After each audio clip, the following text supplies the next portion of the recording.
Joe, a residential school survivor, has heard in the news that there's been a decision about IAP and ADR records. In Joe's meeting with Bob, his Resolution Health Support Program worker, RHSP, Joe decides to ask some questions to find out more. You know, Bob, I keep hearing about my records, my choice. I have some questions about my IAP records, and actually, I was in the ADR first, so I think I have some ADR records too. I might be able to answer your questions. What can I help you with? I guess the first thing I want to know is exactly what are my records? Well, Joe, as you know, the IAP, or Independent Assessment Process, was one of the parts of the settlement agreement that survivors could apply to for compensation for abuses they suffered in residential school. The ADR, Alternate Dispute Resolution Process, was before the IAP from 2003 to 2007. If you participated in the ADR process or in the IAP, records were created to support your claim. The records you're hearing about for both processes are your IAP and ADR application, the printed record of your testimony, also called the transcript, the voice recording of your testimony, and the decision on your claim. In your case, that would be the decision from your IAP claim since you switched from the ADR to the IAP. Okay, then where are my records now? Your IAP and ADR records are being kept secure at the IAP Secretariat in Regina, Saskatchewan. But there were also other records used in my hearing. What's happened to them? The IAP Secretariat is required to automatically destroy other records that were used in deciding your claim, such as your medical and employment records, after the end of your claim. What about other people involved with my claim? Anyone else who would have copies of your records because they were involved with your hearing, such as the Government of Canada or a church, is required to keep them confidential and destroy their copies after they are no longer needed for your claim. But my hearing was a long time ago, and I got my decision soon after. Why am I being asked about my records now? In October 2017, the Supreme Court of Canada ruled on what happens to these records after claims are finished. As you know, your records contain sensitive information about the abuse you suffered and how it affected you. That includes your name, the information you provided for your application, what you said at your hearing, what the adjudicator said about you in the decision, and the compensation you received. There may also be information in your records about your health, employment, and if you've had any criminal history. You were promised that all of this would be kept private and confidential. The court decided that the claimants control their own records. This means that as an ADR and IAP claimant, you and you alone choose what happens to your records. The court said that because these records are private and confidential, they will be automatically destroyed, unless you choose to preserve them for yourself or for history, research, and public education at the National Centre for Truth and Reconciliation. We call it the NCTR. The court also said that if you get a copy of your records or have them preserved with the NCTR, the information that identifies other people will be removed, blocked out. That way you control what happens to your records, and the privacy of other people is also respected. Wait, what are those choices? What can I do with my records? Yes, you have choices, Joe. You can do nothing, your records will not be shared, and they will be destroyed on September 19th, 2027. You can ask the IAP Secretariat to send you a copy of your records to keep for yourself or to share with others. You can preserve your records for history, education, and research by sharing them with the NCTR. If you ask for this, the IAP Secretariat will securely send your records to the NCTR for you. You can both get a copy of your records for yourself and preserve them at the NCTR if you wish. Whether you want to get a copy of your records or preserve them at the NCTR, you have until September 19th, 2027 to let the Secretariat know your decision. So if I don't want to share my records, I don't have to? No, you don't. The IAP and ADR promised you confidentiality. That promise is being kept. If you don't want to share your records with the NCTR or anyone, you don't have to. And you don't need to do anything to be sure of that. Your records will stay secure until they are destroyed on September 19th, 2027. Good, I can see why it's important to understand that. But if I do want my own copy of my records, what do I have to do? The IAP Secretariat needs to get a request in writing from you as the claimant if you want a copy of your records. To make it easy, they created this form that you can just fill out and send to the IAP Secretariat by email, regular mail, or fax. The contact information is listed on the form. They will send your records in a plain envelope to protect your privacy. So if I want to get my records to leave them with my family, would this be the way to do it? Yes, that's right. You request a copy of your own records and do what you wish with them, including leaving them with family or friends. After I send in my written request for my records, how long does it take to get my copy? It can take several months. Because these records are confidential and sensitive, the IAP Secretariat must be sure to match the proper records with the person requesting them. We also have to remove the information in your records that identifies other people. This is done to respect their privacy too.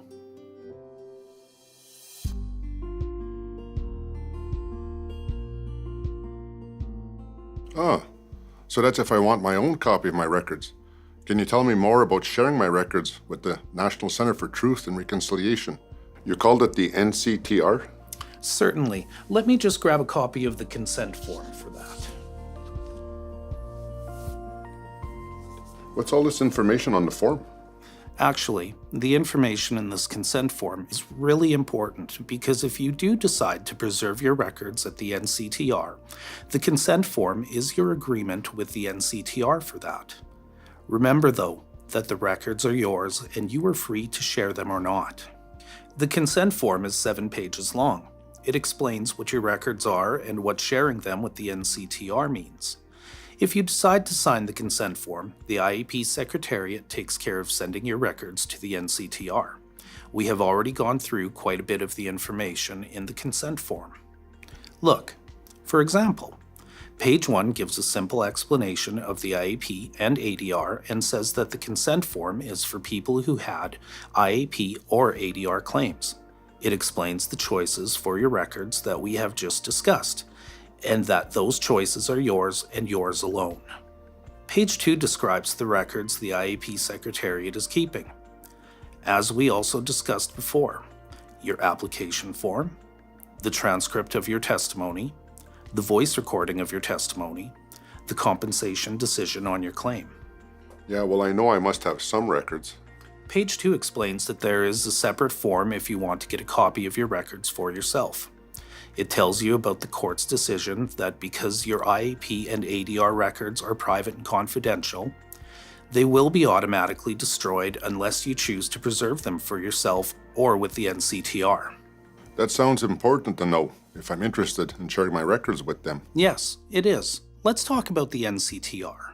The settlement agreement that settled the legal claims of residential school survivors created both the IAP and the Truth and Reconciliation Commission, which you probably know as the TRC, and it created the NCTR to hold the records and statements about the residential schools that the TRC gathered.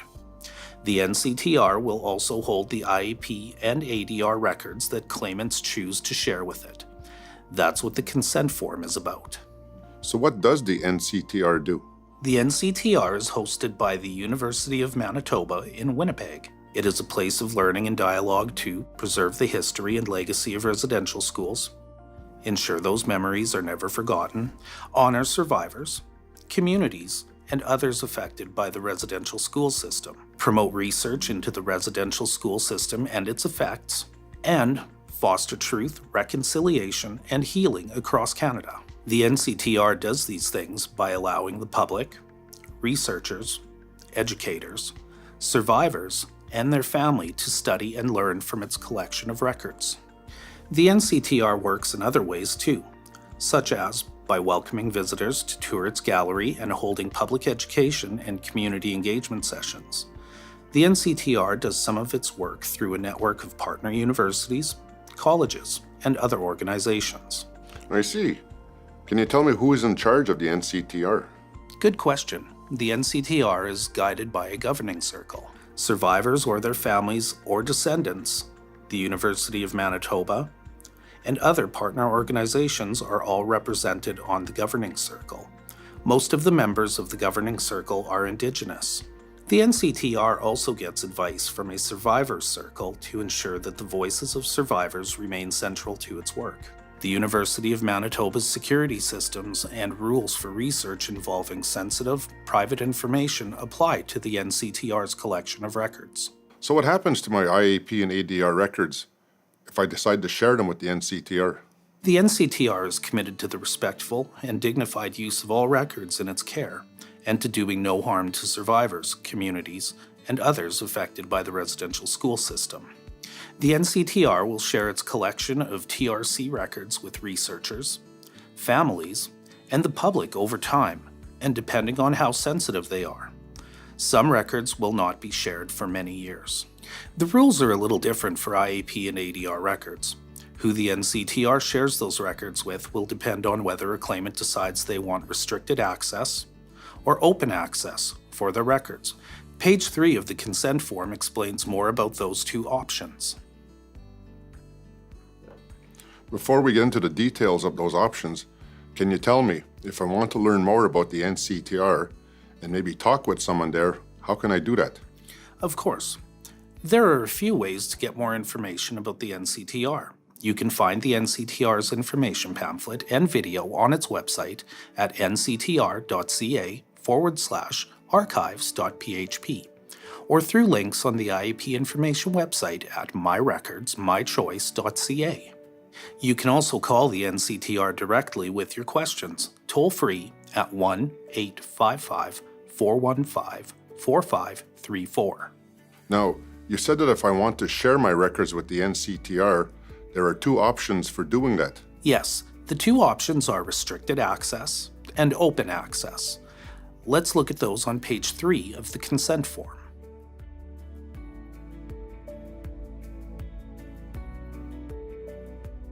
That looks complicated. Not really. The key difference between restricted access and open access is whether the NCTR keeps confidential your name and other information that identifies you. We call that your personal information. If you want to preserve your records with the NCTR, but want your personal information to stay confidential, then restricted access is for you. If you want to preserve your records with the NCTR and have them made public with your name in them, then open access is for you. Oh, I can understand that difference. It's an important one. Yes, it is. Now a little more explanation. For restricted access, the NCTR may allow authorized researchers to see and use your records for their work. Authorized researchers must follow the university's research and ethical rules, and they must keep your personal information confidential. If the NCTR uses your records for education, it removes your personal information first, so you cannot be identified. For open access, the NCTR may allow your records to be seen and used by researchers, educators, partners in its work, and the public. The NCTR will use your records to promote reconciliation. Over time, and depending on how sensitive your records are, this may include the public release of your records with your name in them. But the NCTR won't release information that exposes you to identity theft or to being contacted without invitation. In my hearing and application, I gave a lot of information about myself and other people too. You said that if I ask for a copy of my own records, the information that identifies other people will be removed first. Does that apply here too? Yes, it does. A note in the middle of page 3 of the consent form says that the information that could identify other people will be removed before IAP and ADR records are transferred to the NCTR. This is done to protect their privacy. I'm not sure I want to see my records, but if I did want to see my records before I decide about preserving them at the NCTR, could I? Yes. To do that, you complete and send in the form we talked about to request a copy of your own records. Is there more I should understand about preserving my records at the NCTR? A bit. Page 3 of the consent form explains that preserving your records at the NCTR will help future generations understand the history and impacts of the residential schools on First Nation, Inuit, and Métis peoples and communities. This is an important benefit and reason to consider sharing your records. For the restricted access option, even though your personal information stays confidential, there will always be a chance that the NCTR or a researcher could reveal your identity by mistake. You accept that risk and rely on the NCTR to decide what researchers see your records. For the open access option, the NCTR decides who sees your records and about naming you publicly in them. You rely on the NCTR to make those decisions respectfully, and accept that you will not be able to control how people who see your records may react to information about you. The NCTR has systems and staff to keep its record collection secure. If you share your records with the NCTR, you accept that there still will always be a chance of unauthorized release of your records. Remind me, how long do I have to make up my mind about this? You can complete and send in the consent form at any time until September 19th, 2027. If you become unwell and unable to make decisions for yourself, or you pass away, and you have not consented to sharing your records with the NCTR, no one else can do that for you. Your records will be automatically destroyed on September 19th, 2027. What if I choose one thing and then change my mind? I wondered about that too. Page 4 of the consent form talks about that. If you decide to preserve your records at the NCTR, you can change your mind later. You can change between restricted access and open access, or you can remove your records from the NCTR altogether. But remember, if you choose open access and then change or withdraw your consent, your records naming you may have already been made public. If that has happened, your records can be removed from the NCTR's collection so that no one else can see them through the NCTR. But the NCTR can't control what happens to information that has already been released to the public. Wow, this seems more like a fact sheet than a consent form. Yes, there's a lot of information right in the consent form. Page 4 also explains that the consent form is an agreement between you and the NCTR that is governed by Manitoba laws and a court order. What matters here is the agreement and the access option you choose control how your records are preserved. The agreement is permanent. So, for example, if you choose restricted access, your records will stay that way, unless you change your mind and withdraw your records or choose a different access option for them. And when you pass away, the access option you chose will continue for your records. Now let's go to the page for giving your consent. On page 6, you are asked to sign your consent to 4 statements. First, it says that you have read the consent form or somebody has read it to you. Second, it says that you do not have to sign the form. If you choose not to sign it, your records will not be shared with the NCTR or anyone else, and they will be destroyed on September 19th, 2027. This reminds you that if you don't want to share your records, you don't have to, and you don't need to do anything to be sure of that. The third statement is the place to choose the records you want to preserve with the NCTR. Then, for each record you want to preserve, you choose either restricted access or open access. Can you help me understand that third statement with the checkboxes? The consent form lets you make decisions that you are comfortable with. The records you check will be preserved. The ones you leave blank will be destroyed. If you want, you can check different levels of access for different records. So I would have to sign for all 4 statements? Actually, you sign only once, at the end of page 6. That signature means you accept all 4 statements. Like I said before, there is a lot of information. But since it's a consent form, it's important that you really understand what your signature means before you sign. Page 7 asks for your contact information to help the IAP Secretariat track down your IAP or ADR records. The form asks for other names you may have used, or other spellings of your name. Your IAP or ADR claim number will be the best way to identify your records, but you can still send in the form if you don't know that. The form asks for phone numbers so that the IAP Secretariat can contact you if they need to clarify anything that will help to identify your records.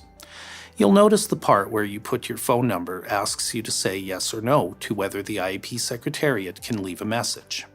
Your privacy is important, so if the IAP Secretariat staff try to call you, they will leave a phone message only if you clearly show them on the form that it's okay with you. And that's it? Don't I need to sign too? Yes, you do need to sign. Below your choices for preserving some or all of your records with the NCTR is where you need to sign your form. If a claimant signs with a mark instead of a signature, a witness also needs to sign in the separate box for that. If you use a signature, then you would just leave the witness box blank. And then I'm done? Well, yes, but because you have to give your consent in writing, you still need to get your completed and signed consent form to the IAP Secretariat. You can do that by regular mail, by email, or by fax. Thank you so much for taking the time to have this conversation. Now I have a lot of information to consider before I make my choice about my records, and I'm glad to know there's a lot of support out there if I have other questions.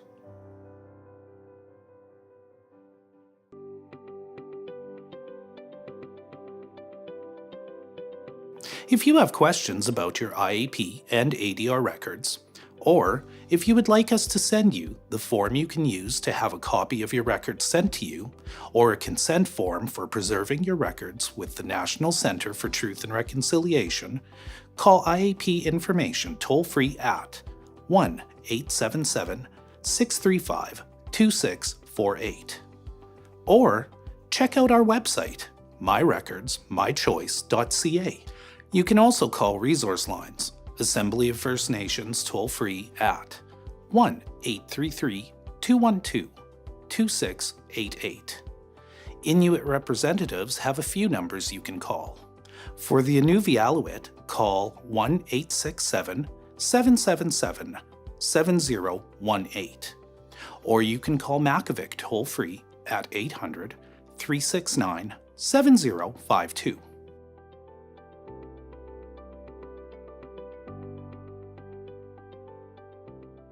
And remember that Resolution Health Support Program workers can also answer your questions and assist you with completing your forms. The IAP Information, Assembly of First Nations, and Inuit representatives toll-free lines, and local band offices can all help you contact an RHSP worker for your area. For more information about the National Centre for Truth and Reconciliation, call the NCTR toll-free at 1-855-415-4534, or go to the NCTR's website at nctr.ca/archives.php. If you are experiencing pain or distress as a result of your residential school experiences, please call the toll-free 24-hour crisis line at 1-866-925-4419.